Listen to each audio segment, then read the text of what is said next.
इस कार्यक्रम के प्रायोजक हैं श्री निहाल चंद्र जी जैन, श्रीमती अचरज कुमारी जैन, श्री घेवर चंद्र जी जैन, श्रीमती कल्पना देवी जैन, श्रीमती सुनीता जैन, श्री विनय जैन, श्रीमती पूर्वी जैन, जयपुर, राजस्थान।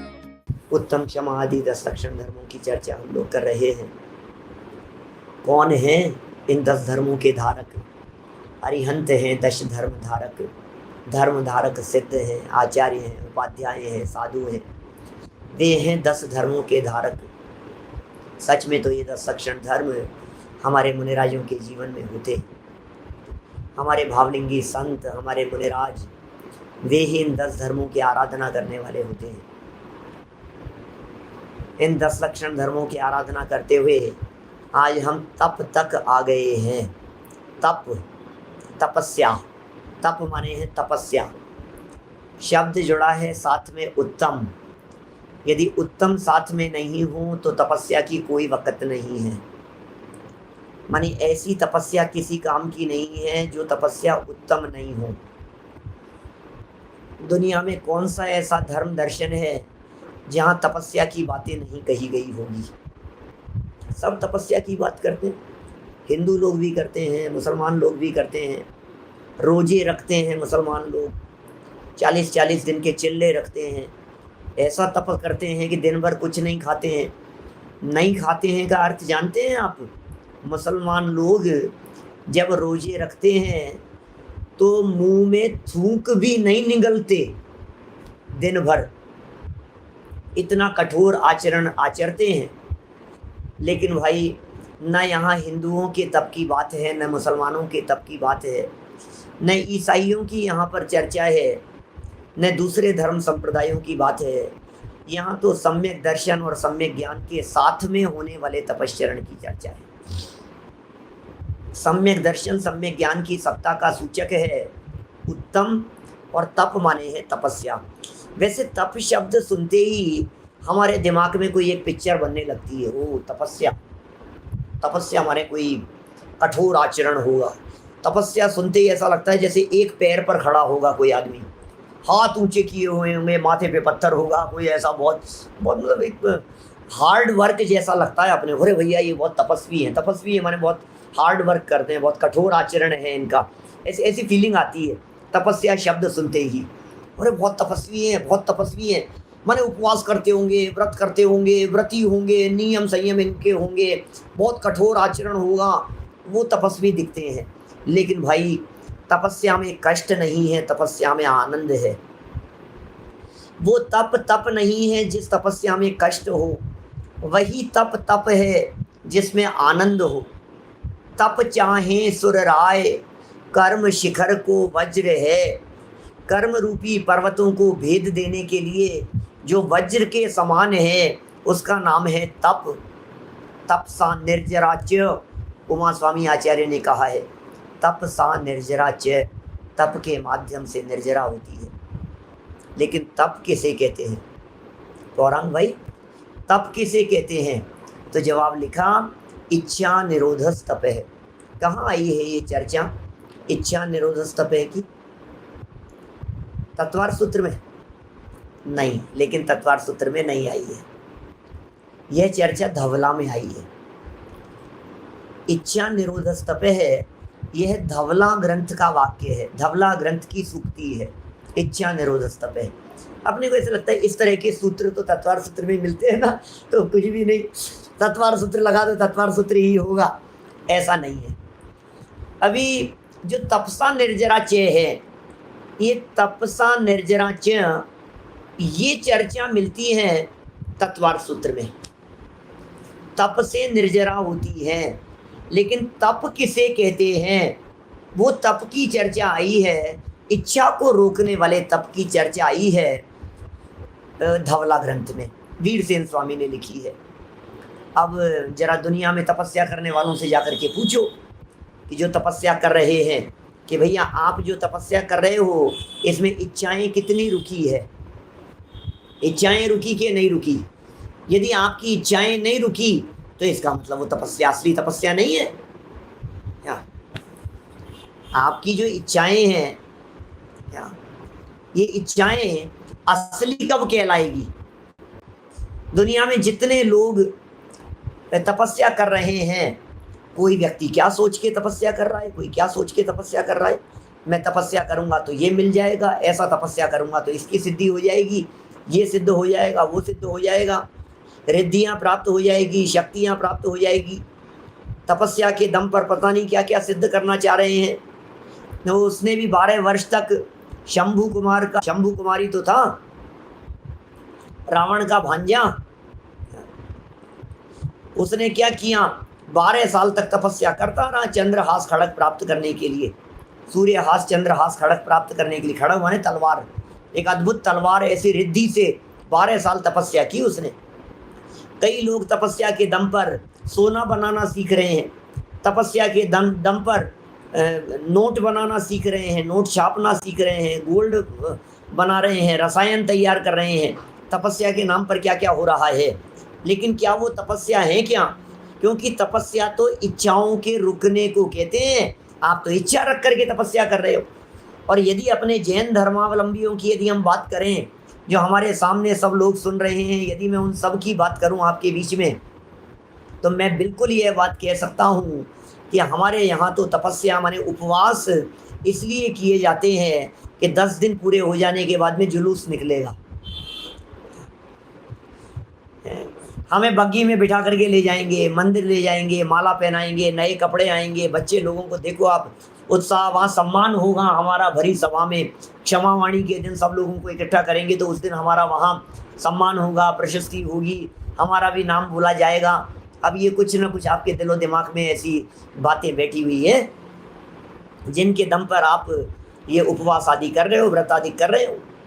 आपने तो तप की परिभाषा कोई धूल धूमिल कर दिया। परिभाषा ही ये लिखी है, इच्छाओं के रुकने का नाम तप है। इच्छाएं कितनी रुकी हैं, वास्तव में भूखे रहने का नाम तप नहीं है। असली तप तो स्वरूप विश्रांति का नाम है।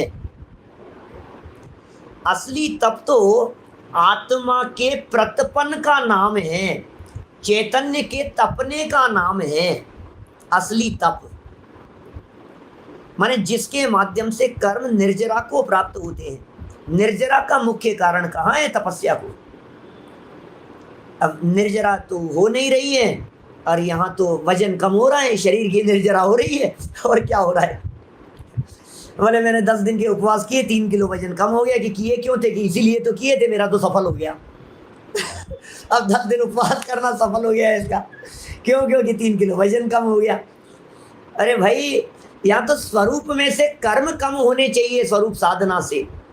स्वरूप विश्रांति निस्तरंग चैतन्य प्रतिपनात तप है, ऐसा जयसेन आचार्य देव ने लिखा है प्रवचन सार की टीका में। निस्तरंग, आत्मा में निस्तरंग निर्विकल्प होकर के चैतन्य के तपने का नाम तपस्या है, उसे तपस्या कहते हैं। हमने तो उपवास को, भूखे रहने को, व्रत करने को, इन सबको तपस्या समझ लिया। लेकिन यदि भूखे रहने का नाम तपस्या होता तो हमें एक बात बतलाइए, देव लोग ऐसी तपस्या को क्यों चाहते? तप चाहे सुर राय, कर्म शिखर को वज्र है, 12 विधि सुखदाय, क्यों न करें निज शक्ति सम। हमें भी अपनी शक्ति सहित वो तप करना चाहिए जिस तप के लिए देव लोग भी तरसते हैं। अब उपवास इतनी बड़ी चीज तो नहीं होगी, क्योंकि मैंने तो कल भी कही थी आपसे, संयम की चर्चा करते समय हजारों वर्षों तक कंठ से अमृत नहीं झरता है। हजारों वर्षों के उपवास के बाद एक आध बार कभी कंठ से अमृत झर जाता है। कितने उपवास कर रहे हैं? 12 प्रकार के तपों में पहले तप का नाम अनशन है। 12 प्रकार के तपों में पहले तप का नाम उपवास है। अब ये उपवास क्या चीज है? टोडरमल जी साहब के चरणों की शरण में यदि हम लोग जावें तो टोडरमल जी ये कहते हैं, निश्चय से तो वीतराग भाव रूप शुद्धोपयोग भाव का नाम ही तप है।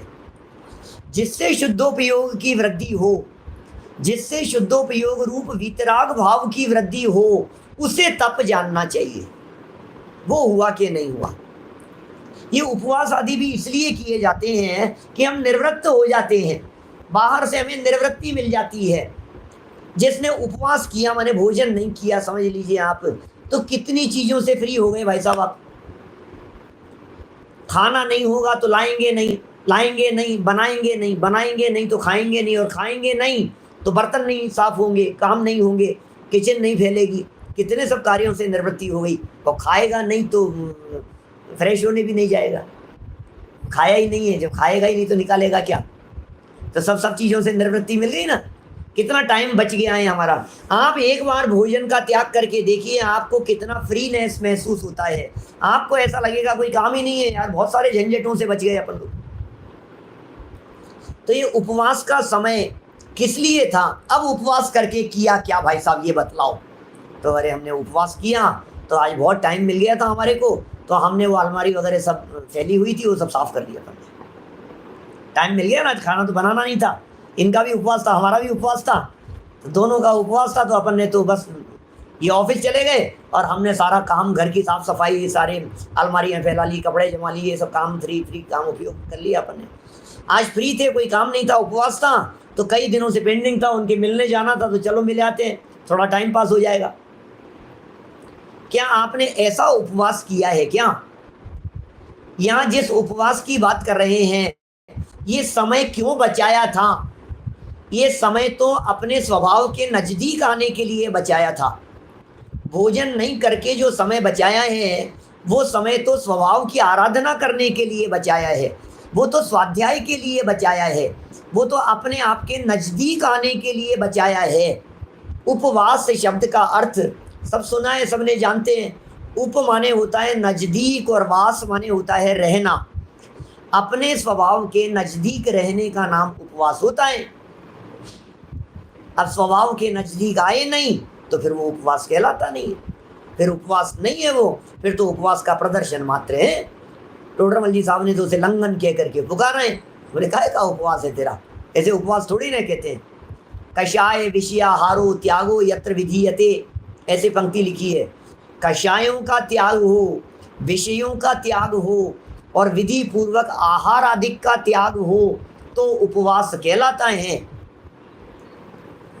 देव लोगों के ऐसा उपवास बहुत आसान काम है, लेकिन शुद्धोपयोग की वृद्धि होनी चाहिए, इसलिए वे इस तपस्या को चाहते हैं।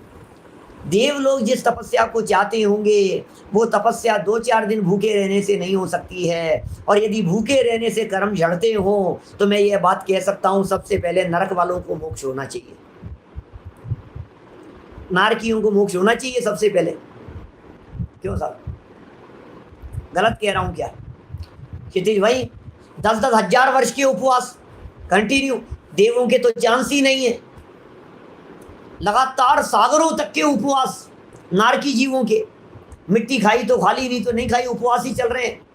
खाने को एक अन्न का दाना नहीं मिल रहा है, एक बूंद पानी की नहीं पी रहे हैं, तो कितनी निर्जरा हो रही होगी उन नारकियों के।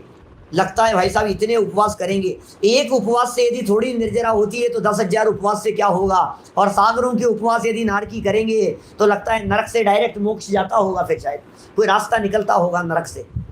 नहीं, ऐसा तो है नहीं। इसका मतलब उपवास से निर्जरा का संबंध नहीं है, सच्चा उपवास होना चाहिए, और वो सच्चा उपवास होता है अपने स्वभाव के अवलंबन पूर्वक, उसका नाम उपवास है, भूखे रहने का नाम नहीं है। इच्छाएं कितनी घटी हैं उस पर निर्भर करती है बात। 12 प्रकार के तप कहे हैं हमारे यहाँ शास्त्रों में, आपने नाम सुने होंगे और नाम जाने भी होंगे। थोड़ी बहुत चर्चा 12 तपों के आधार से करेंगे। पहले का नाम है अनशन और दूसरे का नाम अरे आप लोग तो होठ हिला देंगे तो मुझे समझ में आ जाएगा क्या बोल रहे हैं, बोलने की ज़रूरत नहीं है। उन्होंने क्या, मेरे को सबके चेहरे दिख रहे हैं, मेरे को मुझे सब ख्याल में आ रही है कि कौन क्या बोल रहा है, ठीक है ना। अभी समझ में तो आ गया था तत्वार सूत्र। आंखें भी पढ़ लेती है, अकेले कान ही नहीं पढ़ते, कान ही नहीं सुनते, आंखें भी सुनती है ना। तो चलिए, बात क्या कह रहा हूँ यहाँ पर मैं, अनशन के बाद दूसरा नंबर किसका है? उनोदर का। उनोदर के बाद वृत्ति परिसंख्यान, रस परित्याग, विविक्त शय्यासन, काय क्लेश, फिर प्रायश्चित, विनय, वैयावृत्य, स्वाध्याय, व्युत्सर्ग, ध्यान। इन 12 प्रकार के तपों में हर तप एक दूसरे से ऊपर बढ़ता गया है। हर तप में शुद्धोपयोग की वृद्धि होती गई है, हर तप में वीतराग भाव की वृद्धि होती गई है, यदि वीतराग भाव की वृद्धि हो रही है तो वो तपस्या सार्थक है। अब वो हो रही है या नहीं हो रही है? एक से एक बड़े तप है भाई साहब। अनशन की तुलना में उनोदर बड़ा तप है, उसकी तुलना में और ऊपर वाला वृत्ति परिसंख्यान रस परित्याग और बड़ा तप है। अनशन में क्या होता है? भूखे रहा जाता है, उपवास किया जाता है। पवैया जी ने बहुत सारे उपवास बतलाए 10 लक्षण धर्म विधान में, यदि आप लोगों ने देखे हो तो। आज सुबह हमने विधान किया था, तो उसमें बहुत सारे तपों की चर्चा थी, कई तरह के उपवासों की चर्चा थी। ये सिंह निष्क्रीडित है, ये ऐसा है, बहुत बहुत तरह के तप बतलाए हैं। इतने उपवास, इतने उपवास, इतने उपवास, 100 दिन उपवास करो, इतने दिन पारणा करो, इतने दिन उपवास करो, इतने दिन पारणा करो। हरिवंश पुराण आदि ग्रंथों के अंदर ऐसे उपवासों की बहुत चर्चा आई है। लेकिन ये सारी चर्चा स्वरूप के नज़दीक रहने के लिए है। मुझे ये कहना है, उपवास से ज़्यादा बड़ा तप है एक समय भोजन करना, जिसे उनोदर कह करके पुकारा गया है। क्या कह रहे हैं? भूखे रहने से ज़्यादा बड़ा तप एक टाइम खाना है। हेलो, ये एक टाइम खा रहा है, मैं उपवास, अरे ये तो एक टाइम खा रहा है ना, मैंने तो उपवास किया है। लेकिन नहीं भाई, जिनवाणी ये कह रही है वो बड़ा तप है उनोदर, क्योंकि उसका नाम उनोदर है। उनोदर शब्द का अर्थ क्या होता है? उनोदर माने भूख से कम खाना, भूख से कम खाना, वो ज़्यादा बड़ा तप है, क्योंकि इच्छा निरोधक तप है, इस परिभाषा के ऊपर घटित होता है। सीधी सी बात है, इच्छाएं रुकेगी इसलिए वो तप ज़्यादा बड़ा तप है। इच्छाएं उसमें ज़्यादा रुकी है। उपवास वाले ने तो भोजन के समीप ही नहीं आया, उपवास वाला तो भोजन के नज़दीक ही नहीं आया, उपवास वाले को तो विकल्प ही नहीं आया, काम में अटका रहा। वो तो अपने उपयोग को दूसरी तरफ लगा दिया, भोजन के बारे में ध्यान ही नहीं आया उसको, खत्म हो गई बात। अब ये जो उनोदर वाला व्यक्ति है, ये उनोदर वाले व्यक्ति की स्थिति ऐसी है कि ये भोजन करने के लिए तो बैठा, लेकिन भोजन करने के लिए बैठने पर भी भूख से कम खाया, तब तो उनोदर है। ऊन उदर, उनोदर, ऊन माने कम और उदर माने पेट, तो पेट से कम, भूख से कम खाए तो तब बड़ा तप कहलाएगा। जबकि पोजीशन क्या है? आप लोग कभी एकासन करते हैं क्या? मुझे नहीं मालूम अमेरिका का क्या सिस्टम है। कभी कभी एक टाइम भोजन करते हैं क्या? कभी व्रत करते हैं क्या? कभी उपवास करते हैं क्या? कभी करते हैं इस तरह का? कभी तो किया करें। अभी ऐसे नहीं समझ में आ रही है तो फिर मैं ऐसे कहूँगा कि उससे तबीयत ठीक रहती है। अच्छा पंडित जी, फिर तो जरूर करेंगे। अब ये तबीयत ठीक के नाम पर हर व्यक्ति करने को तैयार है। इससे स्वास्थ्य सही रहता है, इससे बॉडी को हीलिंग मिल जाती है, हीलिंग पावर डेवलप होती है। अभी थोड़ा सा ये दुनिया के लोगों की तरह समझाने लग जाओ ना तो सबको ये भाषा समझ में आने लग जाती है, ऐसे नहीं समझ में आती। अरे थोड़ी बहुत तो विषय कषायों से निवृत्ति होनी चाहिए, थोड़ा बहुत तो होना चाहिए कि नहीं। तो हम बात कर रहे थे कि भोजन की थाली पर बैठ कर के भी भूख से कम खाना ये कितना कठिन काम है। अनेक बार ऐसा जब आपने एकासन किया होगा तो आप रोजाना यदि 2 रोटी खाते हैं, 3 खाते हैं, तो जिस दिन एकासन होगा उस दिन 3 से 4 नहीं होगी तो 3.5 तो हो ही जाएगी। कम नहीं होती है, ज़्यादा हो जाती है। अपनी भी साइकोलॉजी में ये आ जाती है बात कि अब शाम को तो लेना नहीं है, अब चलो थोड़ा सा। खिलाने वाले जो होते हैं उनके भी दिमाग में ये बात रहती है, अब शाम को तो खाओगे नहीं, थोड़ी सी और चल जाएगी, अब ले लो थोड़ी सी और। तो दिमाग में ये बात रहती है, थोड़ा सा ज़्यादा खाने में आ जाता है। भैया यहाँ दुनोदर की चर्चा नहीं चल रही है, दुनोदर की चर्चा नहीं चल रही है ना। दुनोदर समझिए, डबल पेट से ज़्यादा, यहाँ तो उनोदर की चर्चा चल रही है। इसलिए बिल्कुल स्पष्ट शब्दों में इस बात को समझ लीजिए, अनशन से उनोदर बड़ा तप है। उनोदर से विविक्त नहीं, वृत्ति परिसंख्यान, अटपटी प्रतिज्ञाएं ले लो आप। मैं कभी कभी ऐसा अपने आप को टटोलने के लिए करता हूँ, मैं कभी कभी हो जाता है इस तरह का, आज ये चीज़ नहीं खाएंगे। अचानक भोजन की थाली पर जाकर के बैठे और पहले ही सोच के गई आज ये चीज़ नहीं खाएंगे, फिर उसको हटा दो, आज मीठा नहीं लेंगे, आज नमक नहीं, बदल बदल करके किए जाते हैं। अटपटी प्रतिज्ञाएं लेना है ये वृत्ति परिसंख्यान। फिर रस छोड़ देना, ये रस परित्याग, ये सब बढ़ रहे हैं ऊपर ऊपर। यदि संभव हो सके तो भोजन नहीं करें, भोजन के बिना न रहा जाए तो एक टाइम भोजन करें, लेकिन एक टाइम भोजन करके भी अटपटी प्रतिज्ञा लेकर के भोजन करें, उसमें भी अनेक प्रकार के रसों का त्याग करके भोजन करें, माने भोजन को नीरस बना करके करें। यदि भोजन नीरस हो जाएगा तो इच्छाओं का त्याग होगा, इच्छाएं रुकनी चाहिए। सेल्फ कंट्रोल की बात है, हम अपने आप पर कितना कंट्रोल कर पाए हैं, इसके लिए इनको बड़ा तप कह करके पुकारा गया है। रस परित्याग में भी हमारे यहाँ बदल बदल करके रसों के त्याग की चर्चा की है। एक दिन नमक नहीं खाना, सप्ताह में एक दिन करके तो देखो थोड़ा सा, सप्ताह में एक दिन मीठा नहीं खाना। हमारे इन तपों को जो अपने जीवन में अपनाते हैं उनके बीमारियां तो अपने आप ही नहीं होती है। कैसे डायबिटीज हो जाएगी वीक में एक दिन मीठे का त्याग करेगा तो, कैसे बीपी की प्रॉब्लम होगी नमक का त्याग एक दिन करेगा तो, एक दिन हरी नहीं खाना, कैसे कोलेस्ट्रॉल बढ़ जाएगा यदि एक दिन घी तेल का त्याग करेगा तो, सप्ताह में एक दिन करेगा तो।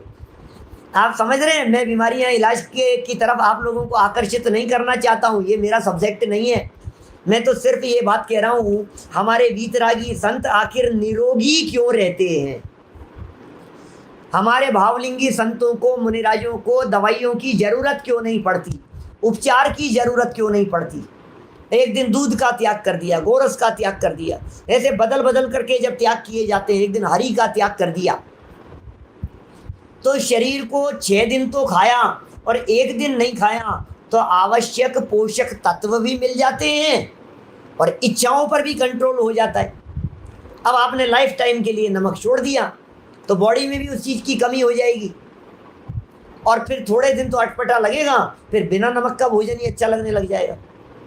जैसे जो लोग डायबिटीज़ की वजह से चाय फीकी पीते हैं, अब उन्होंने फीकी चाय पीना शुरू किया, पहले दिन तो बहुत ख़राब लगी, दूसरे दिन भी ख़राब लगी, फिर क्या हुआ 2-4 दिन बाद में, फिर 2-4 दिन बाद में ऐसा हो गया कि अब वही अच्छी लगने लग गई, 15 दिन बाद में वही अच्छी लगने लग गई। हिमांशु भाई अपने को तो अरे और अब तो बड़ी अच्छी लग रही है ये, अब तो फीकी, अरे फीकी में मज़ा आता है।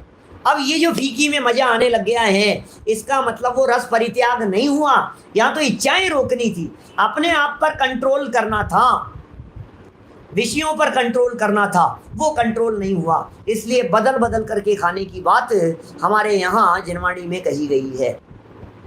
जीवन भर मीठे का त्याग कर दिया तो आपकी शुगर की कमी हो जाएगी बॉडी में। 6 रस कहे हैं हमारे यहाँ और 6 दिन में बदल बदल करके उनके त्याग की बात कही गई है। इसी तरह से विविक्त शय्यासन, एक करवट से सोना, काय क्लेश, शरीर के कष्टों की परवाह नहीं करना, ये 6 बहिरंग तप कहे गए हैं।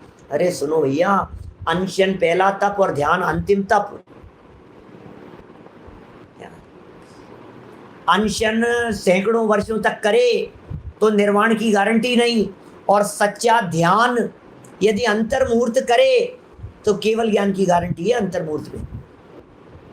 एक ऐसी बात कही है, अंतर्मुहूर्त में केवल ज्ञान की प्राप्ति हो जाए, हाँ ऐसा ही स्वरूप है, अंतर्मुहूर्त में केवल ज्ञान। ये कैसे हो गया है? यही तो तपस्या है, यही तो असली तप है।